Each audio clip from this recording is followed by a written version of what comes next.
warm welcome to you at home. I am Musam Khalipi and this is Afroshowbiz News, the show that keeps you in the know about all things art and entertainment from around the African continent. Now, to keep in touch, feel free to email us at afroshowbiznews@sabc.co.za. Also follow us on Twitter. Our handle is @AfroshowbizNews. Let's have a look at stories making headlines this week. The latest xenophobic attacks have caused outrage within the country. Now, South African artists have come together in aid to combat these inhumane acts. The Kenyan Film Board has banned the much-awaited film The 50 Shades of Grey. The French Culture Minister Fleur Pellerin recently visited the Tunis Museum, where 21 tourists were killed last month. The latest xenophobic attacks have caused outrage within the country. South African artists have come together in aid of combating these inhumane acts. Musicians have come together to collaborate on a song amid the attacks. Some have even taken to the streets to plead with the country to stop these acts of violence. Musicians have throughout the years been using music as a tool to bring social awareness and coherence. In the past, musicians have come together to promote peace and tolerance among people. Songs that can be remembered for such are We Are the World.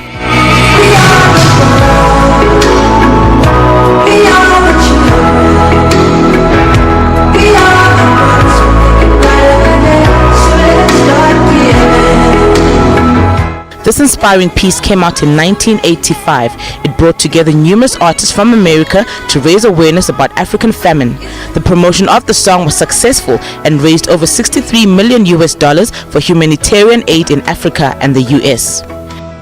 Weeping is another anti-apartheid protest song written in response to the 1985 state of emergency declared by President P.W. Botha, which resulted in the killings of unarmed and peaceful demonstrators against racial discrimination and segregation.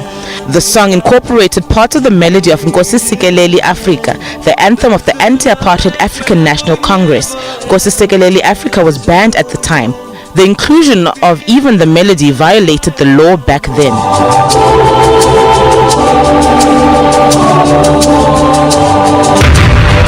It doesn't matter now, it's over really. Now, most recently, a group of artists have come together to record a song about the ongoing attacks of immigrants in South Africa. Africa unite, let the world unite against xenophobia. The project, titled United Against Xenophobia campaign, will feature numerous musicians from around the continent. The song will be used as a network to speak out about this plight. Artists that will be part of the song include Africa Revenge, Casper Nyovest, Lyra, Sandra Ndebele, and Jar Praiser, among others.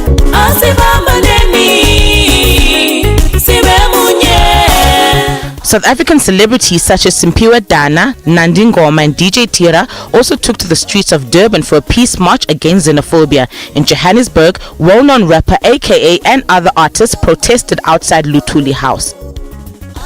The annual event start, the Harare International Festival of the Arts, will be held at the country's capital city. It starts on the 28th of April until the 3rd of May.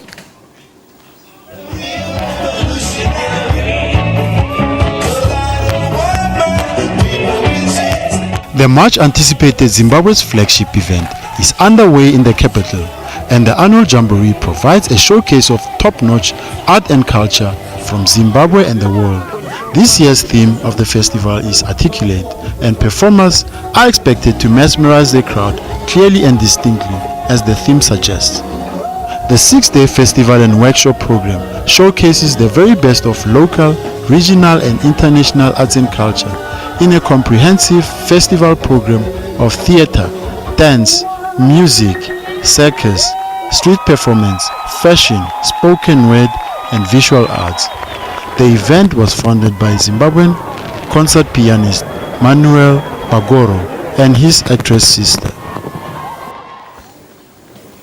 The French Culture Minister Fleur Pellerin recently visited the Tunis Museum, where 21 tourists were killed last month. The attack shocked the country, the only country have made a peaceful transition to democracy after the 2011 Arab uprising. The two countries have signed an agreement aimed at boosting tourism. The French minister pledged support for the museum and signed a cooperation agreement. He encouraged French tourists to come to Tunisia to support the democratic transition in the country. Oui, la raison de ma venue ici. I'm here to show solidarity with Tunisia in the aftermath of the border attacks, precisely 1 month after those sorrowful events. I'm also here to sign an important declaration of intentions with the Minister Latifa Lakhdar to insist on the cooperation between the Louvre Museum and the Border Museum. The government of Tunisia has welcomed the support from France. The cooperation agreement will ensure that the museum is restored following the terror attack. The convention we have signed with our French counterpart proves the support of France to Tunisia. It finances the restoration of antiques and precious pieces at the Border Museum. French experts will participate in the restoration of antiquities and mosaics in Bordeaux.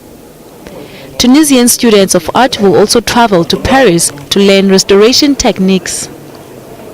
Tunisia is listed as one of the top 20 destinations for 2015 by the National Geographic Traveler.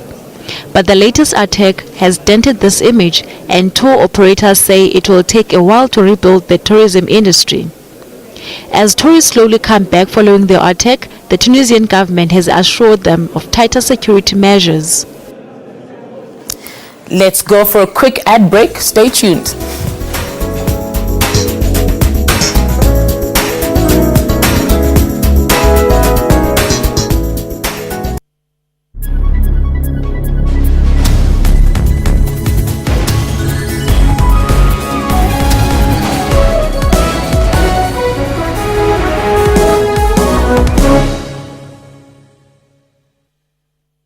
Get your issue of Evoke magazine at sabcevoke.co.za or download the app on iOS or Android and immerse yourself in our world.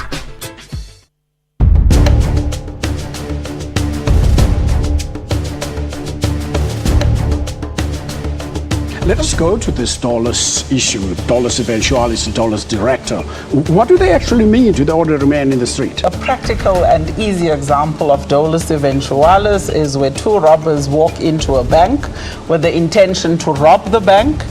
They reconcile themselves that should the teller press the panic button, they are going to pull a trigger and kill. So the intention is not to kill, but the intention is basically to rob the bank. That's Rights and Recourse, Sundays 2 p.m. on SABC News.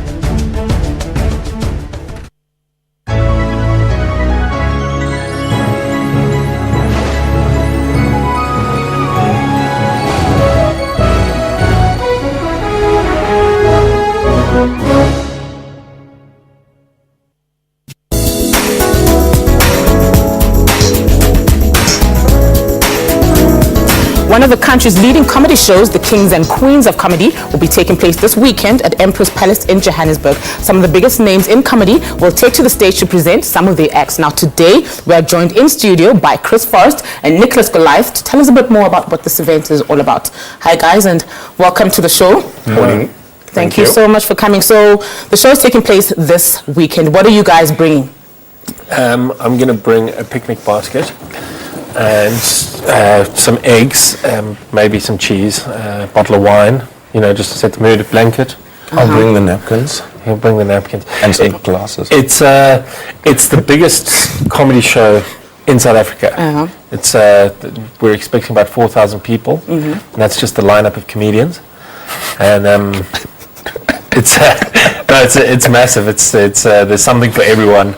There's fantastic comics, no matter what your taste in comedy is. Like you said, there's some of the biggest names. There's some really small names. There's some average sized names. Like our names are kind of average. Mid-range. Chris is lying. Use a big name. But I abbreviate my name because it is quite big. It's Christopher Emmerich David Forrest, and then I abbreviate it to Chris Forrest. So it's a normal size name. I know size doesn't matter, but it's what you do with your name. So there's all the biggest comedians ever. And what are we expecting from you? What are you going to bring us? From me? Well, it's my first Kings and Queens, so I'm just really excited to be there, first of all. And just my standard type of comedy. I talk a lot about myself, about my life, and just daily experiences that I see the humorous side to it, to everything in daily life. So yeah. He's very funny. I may have to kill him after the show. But I'm faster than him, so you have to catch me first. That's the problem. But But the thing is, there's a lot of these funny young comics, and it's really starting to bother Do me. they scare you? They do, but like in a bad way. Like, you know, you mentioned that you're an average comedian, right? So for an average, excuse me, my bad. So for a comedian, I'm striving to be average. Okay, well, for a comedian rather, what do these, you know, type of platforms mean for you in the country? It's just a nice. It's always nice to be part of a glamour gig like this. So it's also nice to hang out with all the other comics because we're very busy, very highly in demand. So we hardly see each other. So it's nice, even here in the SABC, that we get to hang out and just discuss our lives. But then backstage, and it's always a cool vibe, and it's always nice to have, believe it or not, it's nice to play a big crowd like that, and it's just such an awesome gig. Yeah. I think for me it's the same as well. Just the opportunity to be on such a huge stage, and like I said, my first time, it's gonna be amazing, man. And with all these massive names. Yeah. Chris Forrest. Okay, so like in terms of like your jokes, Chris. I'm Chris. Nicholas. What inspires you? How do you source your inspiration? So for me, I've got a saying. My saying is like every cloud has a silver lining. My saying is every situation has a humorous side. So I just take things from daily life, things that happen now. Us sitting here, there's something funny. Even the worst things that are happening in the world. Yeah. You might not be laughing at the time that it's happening, but 6 months down the line, it's hilarious when you sit and think, how did I end up naked in the streets? He does. Unarrested. Do you? No, I haven't in a while. Give us one of your jokes. Hey? I can't give you my jokes. Make your own jokes. You know, speaking of jokes though, like what happens? You guys are comedians. What happens when you're on stage and then people don't find your material funny? What happens? What do you do? Look, it hasn't happened very often, Chris. Yeah. It hasn't happened often. But it happens. It happens to everybody. And even Chris has died. I've seen it so many times. In the audience. So it's just one of those things that you have to deal with. Like when you come in on a day and, I don't know, your mic's not working, your glasses are smart. I don't know, it's the same thing. You just deal with it, move on. You've got to also try and read the audience. Yeah, that's true. And sort of understand where the audience is at. If there's a certain type of gag that's... What has been like the worst response that you've received from an audience? No laughter. No laughter. I once did a show at a club in London called Up the Creek, because I'm an international stand-up comedian. I did a show at this place called Up the Creek, but like in South Africa, they'll just not laugh. In London, they'll tell you to get off the stage, and they used words I can't say on TV to describe me. PG, yeah. No, they didn't call me PG. They called me something, and they said, "You're it, mate," and then get off, and then that was just the other comic, and so that's as far worse for me. But luckily, it doesn't happen that often anymore. All right, well, guys, we wish you all the best for tomorrow. I wish we could talk some more, but Are you going to be joining us? I want to join you guys, so I'm hoping to be there. I can organize your spots on the lineup if you want. Thank you, that would be so great. Thank you so much. We need an extra act. South African Music Rights Organization has opened applications for their annual overseas scholarship for singers. Since 1962, the SAMRA Foundation has offered South African students the opportunity to win one of these scholarships. Every year, the SAMRA Foundation opens a competition which will see 2 scholarships for overseas study in music, one in the classical music and one in jazz music. The SAMRA Scholarship has produced many successful singers over the past 50 years. SAMRA will also be providing funding support to 3rd and 4th year students majoring in studies relating to community music, music technology, and the business of music. The scholarships competition takes the format of 3 rounds adjudicated by a panel of music experts. According to Andre Leroux, Executive General Manager of the SAMRA Foundation, there is a growing need for research into the understanding of the complex business of music and technological developments that are affecting how music is produced and consumed. He also said they are introducing these new bursaries categories to keep pace with the times and hopefully help contribute to a vibrant and progressive Southern African music industry. Now, you are still watching Afroshowbiz News. If you have missed any of our shows, be sure to catch them on our YouTube channel by simply searching for Afroshowbiz News. Time now for another ad break. Stay tuned for more.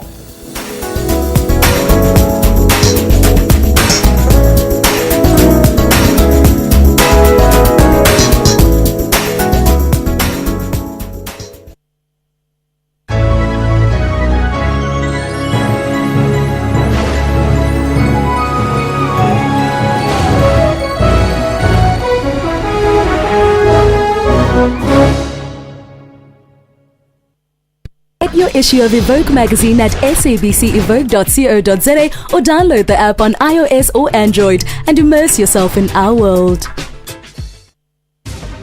These are the stories that wake us up and keep us going.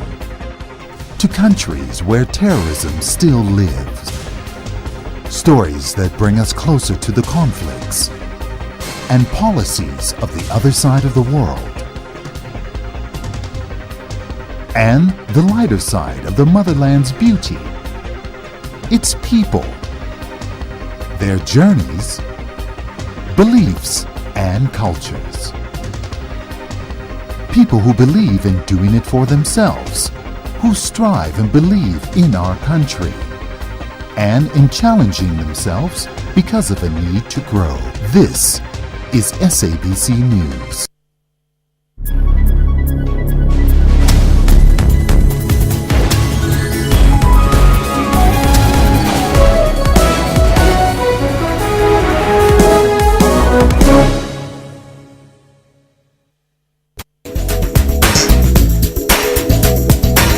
And welcome back. The Kenyan Film Board has banned the much-awaited film, The 50 Shades of Grey. The ban of the film took place this week. It's just an interview for the newspaper. I just have a couple of questions. Mr. Grey, we'll see you now. The Kenyan Film Board banned the anticipated film. A statement on the board's Facebook page warns film operators from screening or distributing and stating that the film has been restricted to the public. Intense, smart, really intimidating. When contacted, an official at the Kenyan Film Board declined to comment on the matter until the department releases a full statement for banning the film. The flick has received criticism from domestic violence campaigners ahead of its premiere this week.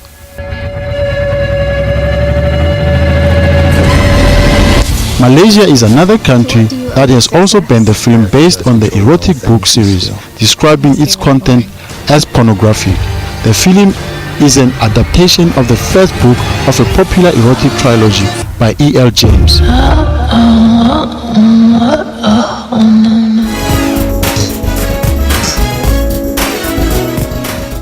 The artists are all dressed in colorful shirts and suits. They imitated the great chic of the La Sapeurs, also known as the Society of Tastemakers and Elegant People. La Sapeurs are famous for their flamboyant fashion sense. The men wore matching candy-colored suits, crocodile shoes and sporty angled hats in an homage to male vanity. The parade was a success as they received help from a local Arab band. This performance is called the Funeral Brass. It's a performance that mixes dance, music and theatre. When there's grief at the passing away ceremony, when someone has died, people don't come along to empathize with the family. They come along to show their smart clothes, their designer labels. The La Sapeur fashion trend started with the Congolese migrants returning from France and displaying their wealth through luxury clothing. Many new generation La Sapeurs still pay homage to those they regard as their forefathers and leaders. When it comes to La Sapeur, every Congolese is involved. It's an ideology that started at the end of the 1970s, beginning of the 80s. The head of the La Sapeur died a long time ago, but he also had a group around him such as Papa Wemba and others. For us, La Sapeur is a belief system. It's another world, a way of thinking. Funeral brass has been performed in various African countries. It has been seen in Senegal, Burundi and the DRC. The artists hope that they can communicate the details of life and death through their work. That is to say, the first time it was performed was in Senegal. It was a success, and then when it went back to Kisangani, we performed the same show in 6 villages in the area. Everyone was pleased by the philosophy behind it and the way this project has evolved. This group of La Sapeurs is participating in the 12th Sharjah Biennale, a festival famous for its experimental art performances. The contestants paraded down the ramp wearing fashionable clothes in an effort to look their best. The only difference was that only plus-size models were allowed to take part in this contest. With this event, organizers wanted to promote the idea that beauty comes in all forms and shapes. Organizer Marwa Al-Sid says she launched the contest a year ago after having struggled for years as an overweight woman. She says she could not find a partner because of her weight, and weight loss surgeries turned out to be very expensive. The success of today is the result of 3 years of work to persuade people about the idea they originally rejected, to persuade the people closest to you that you aren't doing some strange thing until they begin to get convinced, to persuade people that you are not promoting obesity or are advertising that people eat and live carelessly. It's the complete opposite. Egyptian actress Inji Wahdan was among the special guests. She was given an honorary award to celebrate her achievement as a successful actress. Wahdan says even her own mother was not convinced she could become an actress because of her weight. For her, being plus size meant she was not considered suitable for certain roles as an actress. It's not only the society's problem. The whole world in general puts heavy girls in a specific box or a particular place. In Egypt, of course, they are always put. For example, in our field as actors, they are put under the comedy genre. She can't do much else. She can't play the leading role in a romantic film. There was also a category for the veiled women. The prize went to high school student Yoma Ibrahim. She says people's worth must not be evaluated by appearances. Firstly, people have always said to me, "You're beautiful, but you need to lose a bit of weight." No, I'm beautiful in my form, my character, and my laughter, and everything else. Rehab Syed won the contest in the veiled category. A lot of these plus-size models took one lesson or two at home that your weight doesn't define your beauty. From her home in Nigeria's busy city of Lagos, 30-year-old Kunmi Atitoju is adding the final touches to her latest collection of handmade bags. The collection, dubbed Minku, is a high-end Afrocentric brand that produces luxury bags, wallets, and other fashion accessories for both men and women. Made from leather and keen to preserve the Nigerian identity, Atitoju lines the bags with the Aso Oke fabric, a cloth with colorful patterns woven by Nigeria's Yoruba people. Otitoju says it was not only an opportunity to tap into Nigerians' buying power, but also to offer a part of Nigerian culture to the global market. The main thing is having the idea of how to take things that we're used to seeing every day around us that form part of our culture and turning them into something with a broader appeal.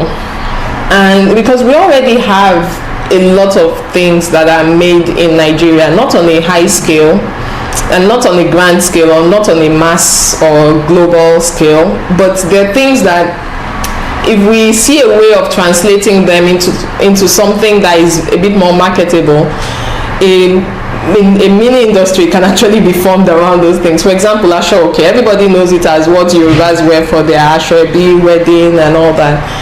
Otitoju has a degree in computer science, was trained in Spain. She then returned to Nigeria in 2011 to start her business. The bags manufactured are all made in Spain, are then transported to Nigeria, where the asoka is hand-sewn inside the bag, but fine art and design was her first love.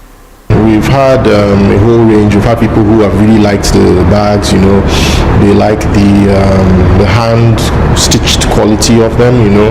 They also like some of the treatments that are done to the leather. She has this really nice sort of wave effect, like a kind of ripple on the leather. A lot of people have responded well to. You know, we've had people who feel it looks a bit too handmade, you know, because I guess there's this Nigerian thing that we want everything to be very clean and very neat, you know, like very machine done. Otitoju says making one bag can take up to 50 to 60 hours to complete. She only produces 3 to 4 bags a month, and they retail between $400 to $7,500 for larger travel bags.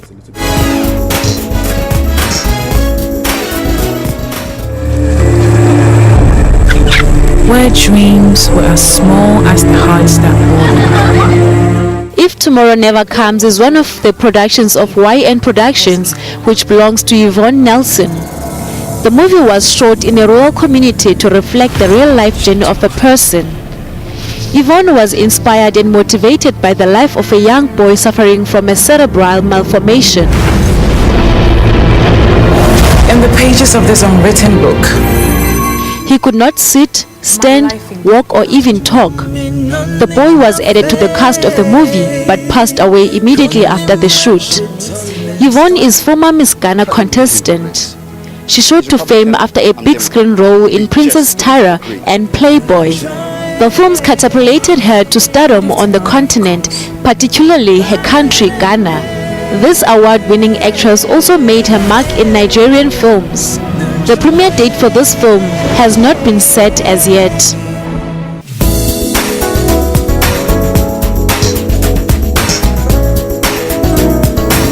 We have now come to the end of our show, but be sure to catch the repeat every Sunday at 2 a.m. and again at 1:30 p.m. We'll be playing out with Kesmi College Boys Choir with the song titled Song of Peace. Now, from me and the rest of the Afroshowbiz news team, it's thank you and goodbye.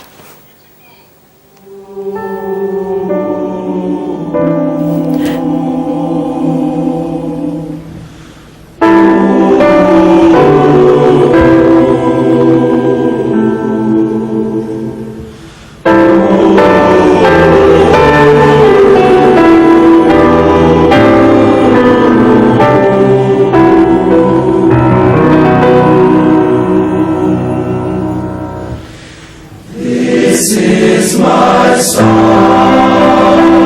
O God of all the nations, a song of peace for lands afar and mine. This is my home,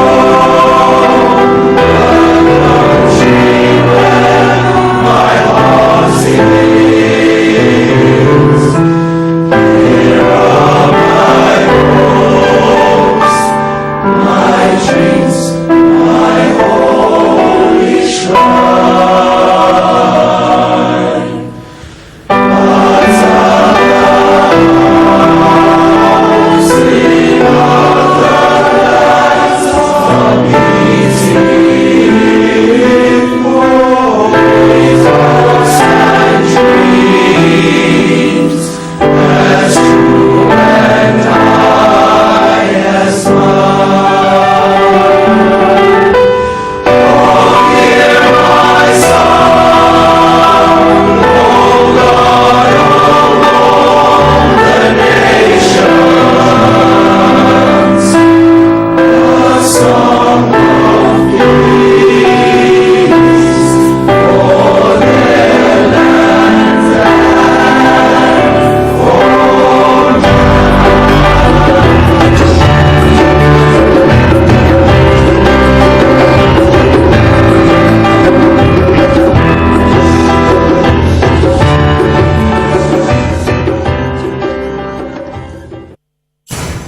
Didier Drogba, a footballer from Ivory Coast, was named as the third most influential celebrity in Africa. Where I saw him display, he's very nice player. He always make an impact. Drogba donated his $5 million